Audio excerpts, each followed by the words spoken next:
Olá pessoal, então vamos aqui mostrar outro exemplo. Então essa classe animal, né, ela também está no nosso material escrito.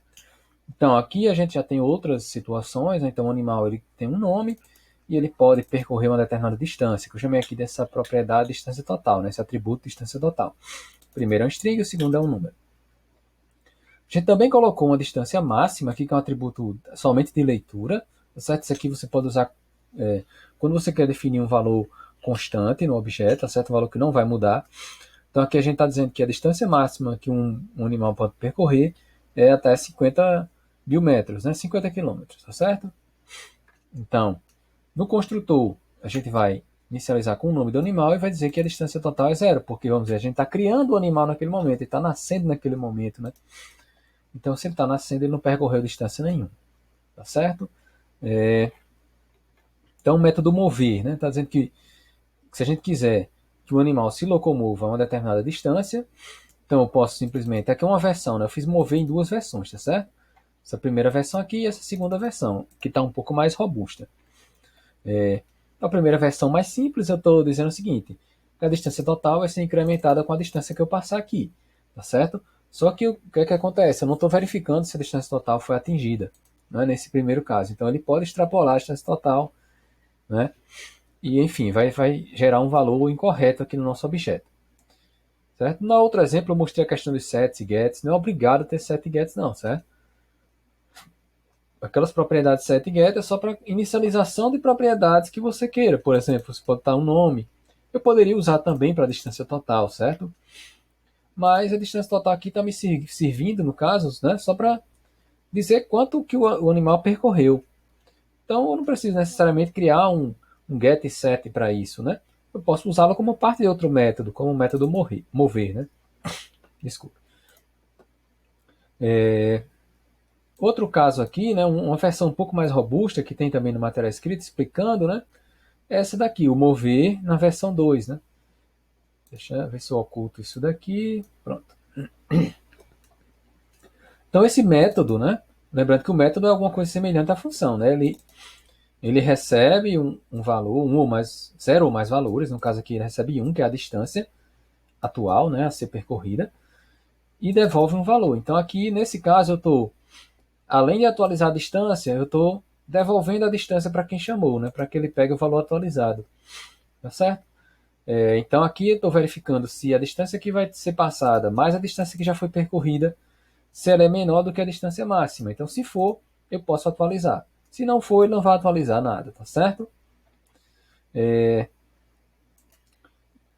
Então deixa eu ver aqui se tem... Né? Então, por exemplo, né, essa outra versão, o Animal 2, ele usa a questão dos get e set. Né? Por exemplo, se você quiser deixar a pessoa consultar a distância total, aí, por exemplo, faz sentido eu ter um get, né? Aqui eu não estou deixando, né? Nesse primeiro. Mas nesse primeiro tá todo mundo público, tá vendo? Tá todo mundo público. Aí na segunda versão aqui eu coloquei todo mundo privado. Coloquei um underline para diferenciar aqui dos sets, né? Dos sets e gets. Então o atributo agora vai ser underline nome, underline distância, que você vai acessá-lo por nome ou distância total. Então distância total ele não tem set, certo? E o nome também, ele não tem, eu não botei o set aqui, ó. Então, uma vez que você colocou o nome no construtor, nesse caso aqui você não poderia mudar, né? O animal ia ser sempre aquele nome. Mas se você quiser permitir que uma pessoa mude, aí você pode colocar um set nome, tá certo? Aí você vai colocar aqui, lembrando que os métodos get e set, né? Você não precisa colocar aqui no caso, necessariamente o retorno não, certo? Mas vou colocar aqui.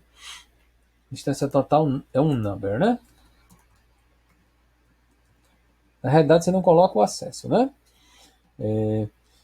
O set não tem retorno, né? Então o set é só para inserir um valor. Vamos colocar aqui. Deixa eu ver o que, é que ele está reclamando. Ah, tá. Um acessador set deve ter exatamente um parâmetro, claro, né? Então ele tem um parâmetro que a gente ainda não colocou. Vamos colocar agora. Então nm recebe string. This, ponto, underline nome, né? Dá para não confundir com o nome do método, senão ele vai entrar numa chamada recursiva, né? Se você colocar this.nome, você está chamando esse método. Então você vai entrar numa chamada recursiva, né? Ele vai ficar chamando indefinidamente. Recebe NM. Então agora eu permito que se eu quiser alterar o nome do cachorro, no caso da classe animal 2, né? Eu altero. Então vamos lá. Então vamos botar para rodar esse exemplo aqui. Certo? Então vamos aqui, ó. Ali estava o outro exemplo, né? Então eu vou aqui rodar, né? Vamos lá. Node animal. Veja que ele está aqui instanciando um novo animal chamado cachorro. O nome desse animal é Mel, certo? Animal.js. Então ele já foi compilado aqui. Então tá aqui, ó, Mel, foi o cachorro.nome, que aí ele chamou esse método get aqui, get nome, né? Cachorro.nome, ele vem para esse get. Se eu quiser alterar o nome depois, por exemplo, eu vou alterar logo aqui para aproveitar esse console log, né? Cachorro.nome recebe Mila. Depois vocês vão ver aqui, né? Então ele move 60. Aqui eu já botei para ele mover 51 mil metros. Por isso que ele não alterou nada, né? Então vamos aqui. Eu acho que tem algum console log também no meio do caminho aqui, porque pegou 3. Deixa eu ver.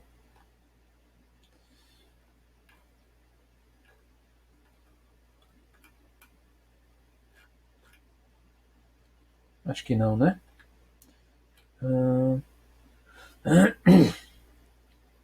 Foi distância total, né? Diz uma distância total.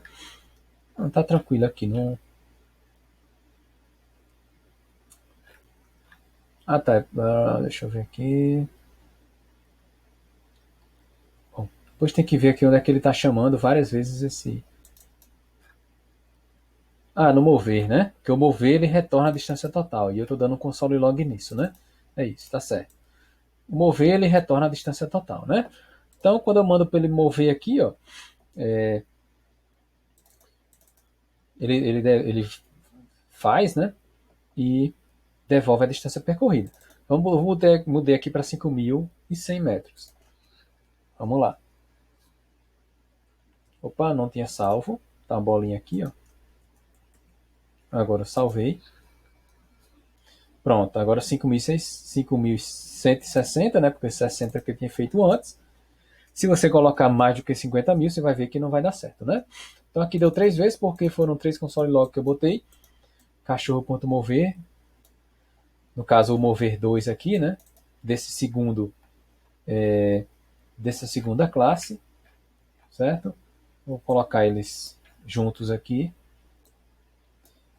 Tirar daqui, vou colocar para cá, para ficar junto. Então, mover na versão 1, mover na versão 2. Certo? E é isso.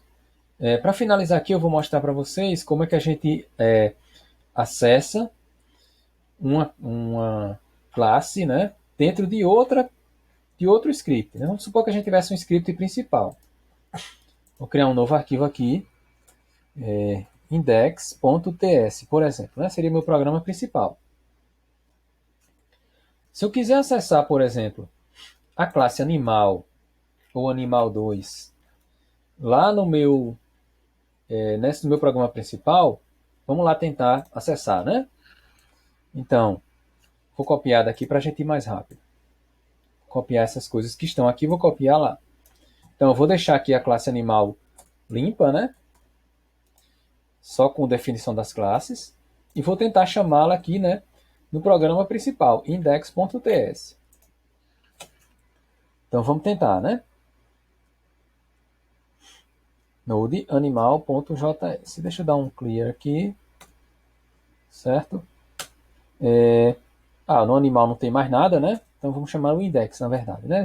Veja que como está configurado automático aqui, ele já criou o index.js. Index.js. Então veja que deu um erro aqui. Ó.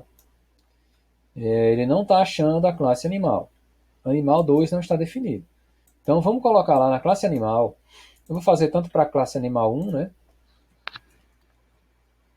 Você coloca uma palavrinha chamada export. Então o export já faz com que isso aqui se transforme num módulo, certo? Então, e também permite que essa classe ela possa ser importada, né? Ela possa ser vista, né? De outro módulo, tá certo? No caso, eu quero enxergar essa classe do módulo index.ts. Vou fazer também, é só colocar a palavrinha export aqui, ó, antes da palavra class. Isso você já pode fazer por padrão em todas as suas definições de classes, né? Criou a classe, coloca lá o export. Porque se você quiser importar aquela classe, a não ser que você queira criar aquela classe só em um determinado arquivo e você não queira que ela seja vista de outro arquivo, tá certo? Então aí você vai criar essa...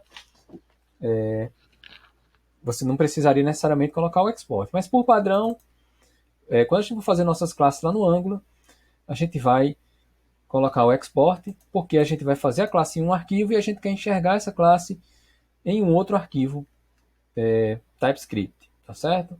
Que a gente vai ver lá. Então vamos lá. Primeira coisa, é lá na classe que você quer exportar, você colocar a palavrinha export antes de class. No módulo em que você está usando, aí você vai colocar, ó, o módulo agora é o index.ts, o arquivo, né? Você vai colocar, ó, essa palavrinha import. Então, import é alguma coisa, por exemplo, animal. Aqui ele já enxerga, né, ó, no Visual Studio. Animal from, aqui ele já fez o autocompletar, né, quando eu cliquei. Quando você clica ou dá Enter, né? E aí eu vou colocar vírgula, animal 2. Já aproveitar essa mesma aqui de cima, né, ó. Import animal e animal 2 from ponto barra animal aqui, esse string aqui. Esse ponto barra animal é o arquivo, né? Que elas estão em animal.ts. Então você coloca o nome do arquivo menos o ts e bota esse ponto barra antes também, tá certo? Dizer que está no mesmo diretório. Então ponto barra animal é que ele está no mesmo diretório, né? Então importe as classes que eu quero importar, from e o arquivo, né? Aqui nessa notação entre os apóstrofos de string, ponto barra, o nome do arquivo sem o ponto ts. Agora ele já consegue enxergar, ó. Então esse tipo de desenvolvimento ele fica bem mais limpo, porque você declara suas classes separado, certo? Em um arquivo separado. Essas classes podem ser relacionadas ou não. Por exemplo, vamos supor que eu tivesse uma classe escola e um arquivo ts escola.ts e em escola.ts eu tivesse várias classes, né? Aluno, turma, disciplina. Elas poderiam estar no mesmo arquivo, era só eu colocar lá um export em cada, antes do nome de cada classe. E aí, quando eu quisesse exportar aqueles arquivos lá da escola, era só dar um export em cada um que eu quisesse pegar, tá certo? Nesse caso aqui, a gente declarou aqui, né, os export nas classes animal, deixou lá só a definição das classes, ó, limpinha, sem programa de criação de objeto, e as criações de objetos eu estou criando aqui no programa principal que eu chamei de index.ts. Então, dou um import, animal 1 não, a classe é animal, né? E animal 2, que é a segunda versão. Beleza, aqui eu estou usando só a classe animal 2, por isso que ela está escura aqui, ó. Como essa outra classe eu não estou usando, ela ficou clarinha. Mas se eu criar um outro animal aqui, let gato, dois pontos, do tipo animal versão 1, né? Recebe new animal. Ele é um gato, vamos dizer, o nome dele é Mimo, certo? Então aqui eu estou criando um novo objeto do tipo gato. Pode até botar o nome do gato mesmo aqui, né? Deixa gato mesmo. Então gato.nome, enfim, aqui está aquele que está tudo público, né? Soli.log, gato.nome. Certo? Aqui criando a partir do objeto animal versão 1. Veja que já ficou escuro aqui, tá certo? Então esse é o mecanismo de você exportar e importar. Eu exporto a classe em um determinado módulo, um determinado arquivo. Quando a gente coloca import ou export, isso aqui já se torna um módulo, né? Esse arquivo já fica independente. O que eu criar aqui só vai valer dentro dele, né? Então, quando eu coloco um export aqui, isso aqui também já se torna um módulo. E o export já deixa ele visível, essa classe aqui visível, para outros arquivos externos. Aí é só no arquivo externo que a gente quiser, a gente dá um import. Abre chaves, bota o nome das classes que eu quero separado por vírgula, from, nome do arquivo.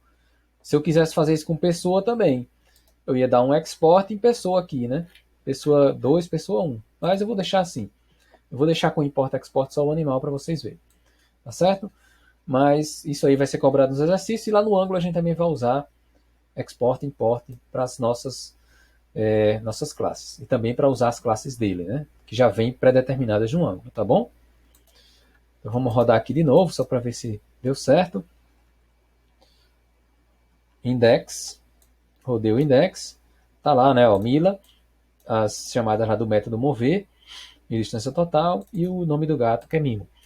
Então, beleza? Então, beleza, pessoal. Depois eu vou colocar isso aqui para vocês. Até mais.